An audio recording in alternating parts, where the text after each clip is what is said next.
So you'd think things might settle down in the crypto world, but hell might have to freeze over before that happens, you know? From Elon Musk's involvement and new cryptocurrency being introduced at all times, and not to mention the insane fluctuation of Bitcoin, it's never a boring day if you're keeping up with the news. We also have Terra Luna's owner involved in a pretty big controversy. Let's talk more in this video. Starting off with Do Kwon's bad luck. A South Korean court in the capital city Seoul has now apparently issued a warrant of arrest against the founder of Terraform Labs, Do Kwon. Talk about things not working out in Do Kwon's favor. The plot has thickened surrounding the Terra-induced crypto crash, and according to a report that was released a while back by Bloomberg, police in Seoul were actually looking to arrest the crypto pundit and 5 other people that were involved in the whole violation of the Capital Markets Act. This information was cited from the Financial Crime Unit of the Supreme Prosecutor's Office. This warrant actually came almost 5 months after the $40 billion Terra ecosystem collapsed after Terra USD stablecoins depegged from the dollar. And guess what? There was a chain reaction, and major stablecoins lost their parity, which resulted in a broader cryptocurrency market crash. So things are just crashing left and right here, aren't they? Major DeFi lending businesses such as Celsius and Three Arrows Capital Voyager Digital have also cracked wide open to a liquidity crisis that forced them to file for bankruptcy, which left billions of creditors' investments at stake. Also, if you thought this was the first time that Kwon's been on the Korean authorities' radar, you thought wrong. After Terra's crash, the country's Joint Financial and Securities Crime Investigation Team began investigations on the firm's UST and Luna fraud. They found out that according to local news, Korean establishments led hunts in over 15 crypto companies and office raids on Terra executives and their partners before they issued a notification upon arrival and a departure ban on Kwon back in July. Next up, the impending arrest. Talk about stirring up trouble for authorities at all times for money that you can't even see. Now, during his first ever public appearance since the crash, Kwon revealed in August that he wasn't planning on coming back to South Korea, but he said that he'd been working together with the authorities, so better late than never, right? And allegedly, the software developer also selected a local law firm to help him prepare his defenses for potential suits filed against him by Terra creditors and Seoul prosecutors. In the meantime, the most recent warrant showed that all those 6 people who are South Korean nationals are also located in Singapore. It's very possible that if Kwon and the people involved with him fail to give in and surrender to Korean authorities, it's possible that the court may be convinced to issue an arrest request, which will turn the tables on all 6 of these people and hamper their efforts to leapfrog Terra money. Moving forward with the unknown whereabouts of Do Kwon.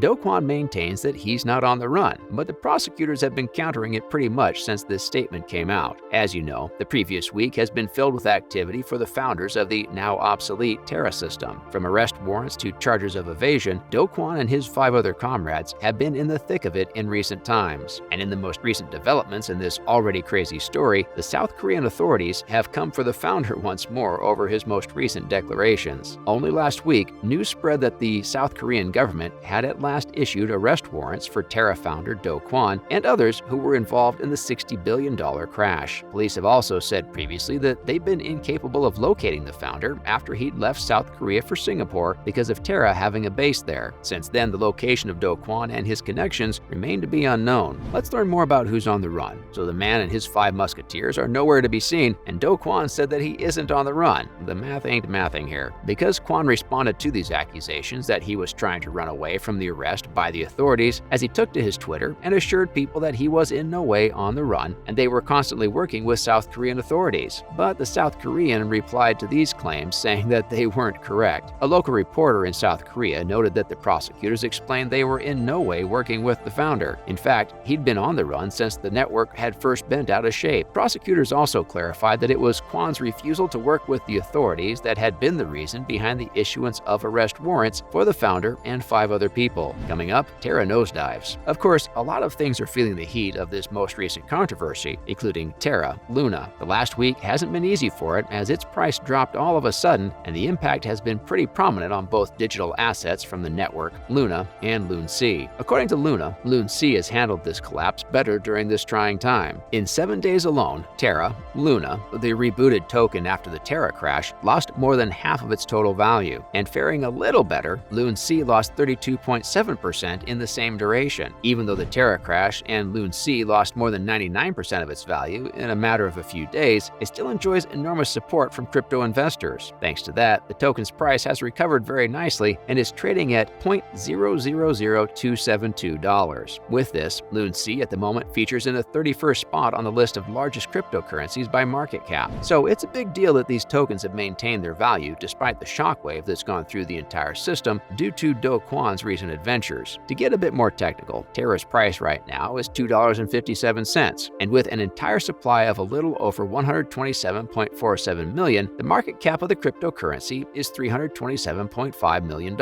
So right now, it's the 95th largest cryptocurrency in the market and is just right behind Loon C. Could have been worse, so Do Kwon and all the people that have invested in this coin should be pretty thankful to the crypto enthusiasts who have been keeping the boat afloat still. What's more, analysts say the Do Kwon trouble's unlikely to affect broader crypto markets. You'd think things aren't looking very good for the people that have been investing in crypto after this massive hit, but the analysts have a bit different to say for it. They say that even though some traders see some volatility coming to the market, that won't be the case. Two market observers told the media that a name on the Interpol's wanted list and a South Korean police alert for Terra co-founder Do Kwon's location are not likely to cause destruction to the wider crypto markets. Sure, Kwon's arrest warrant puts pressure on an already rigorous governing debate about market conduct. All those tricky parts about consumer protection and financial stability risks related to crypto markets shouldn't be such a big problem. We know that Kwon's current whereabouts are unknown, and the Singapore police force established to the press that Kwon wasn't anymore within the city-state, a place where he used to live until at least May. And in the weeks that came after the Terra implosion back in May, the price of UST tokens and Luna dropped down to 99%. Just like that, it also decentralized all the finance applications that were built on the network, causing them to lose around $28 billion in market value. That's a whole lot of money. Even though all those statistics are right there in front of us, some are still playing down the effect of Kwon's legal problems on larger crypto markets. Lastly, investment dilemmas. A software architect at Blockchain Network Analog, Victor Young, said that in his opinion, Terra doesn't present any systematic risks to the crypto market with regard to investments in this sector. So people, if you were worried that maybe you shouldn't anymore invest in this area, your concerns were just in your head. We aren't saying that, an analyst is. He also remains pretty positive about the investments, but also said that regulators and policymakers are increasingly seeing the scale of the losses in the industry as a major warning sign. So what does it mean? Should we be on our toes about the whole crypto business, or close our eyes and keep investing, hoping the market doesn't collapse and we don't face losses? We clearly can't make any decisions for you, but you better think before you invest your hard-earned money. That's it from our side for today. If you enjoyed the video, please give it a thumbs up. And if you have any questions or thoughts about Terra Luna and Terra Luna Classics founder Do Kwon being arrested in South Korea, let us know in the comments below. See you in the next one.